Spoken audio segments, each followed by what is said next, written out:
Bà ngày nâng cô dây tẹt tông cho mùi nâng motor cầm đào tích bà chẳng chỉ thua mà đá motor cầm đào vì trâu cá ấy chỉ chạm bài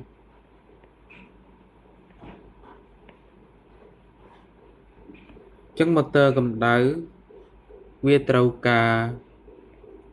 bạc đại man cầm đào srop chỉ chạm bài bà chẳng vì trâu cá bạc đại man cầm đào srop chạm bài những sản phẩm thừa ấy cứ sản phẩm thừa cầm mòn đại cầm mòn nâng dân hai thằng cầm mòn mê cần lịch bà chẳng mà phía túi cứត្រូវបានភាយចេញទៅវិញដែលយើងតាំងដោយគួយសេជាបរិមាណកម្លាំងដែលភាយចេញទៅបាទបរិយាកាសឬក៏ទៅធុងត្រជាក់បាទអញ្ចឹងបើយើងសរសេរតុល្យភាពធម្មពល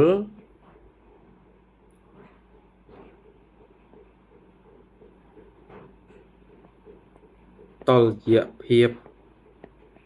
ធម្មពលយើងឃើញថាគុយហាស់គឺស្មើនឹងកំបន់បូកគុយសេបាទមិនក៏ស្មើអញ្ចឹងព្រោះគុយហាស់ជាអ្នកផ្ដល់កម្ដៅសម្រាប់ធ្វើអីធ្វើកំបន់ហើយមកភាគតូចត្រូវបានភាយចេញទៅវិញអញ្ចឹងនេះជាតុល្យភាពធម្មពលមួយបាទហើយបើយើងចង់បានទិន្នផលរបស់វាទិន្នផលម៉ាស៊ីនកម្ដៅហ្នឹងគឺគ្រាន់តែយើងយកអាកំមន់ដែលម៉ាស៊ីនកម្ដៅឬក៏ម៉ូទ័រកម្ដៅហ្នឹងបាទបានធ្វើចែកឲ្យបាទបរិមាណកម្ដៅដែលយើងបានស្រូបដើម្បីធ្វើកំមន់ហ្នឹងអញ្ចឹងនេះគឺជាទិន្នផលកម្ដៅ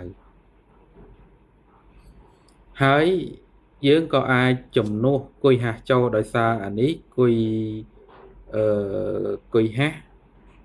ស្មើបាទស្មើអីគឺស្មើ Wm បូកគុយសេអញ្ចឹងយើងអាចបាទទាញរក Wm ដើម្បីជំនួសចូលកន្លែងនេះមកអញ្ចឹងវាទៅជា EC ស្មើនឹង1ដកគុយសេនៅលើគុយហាស់បាទ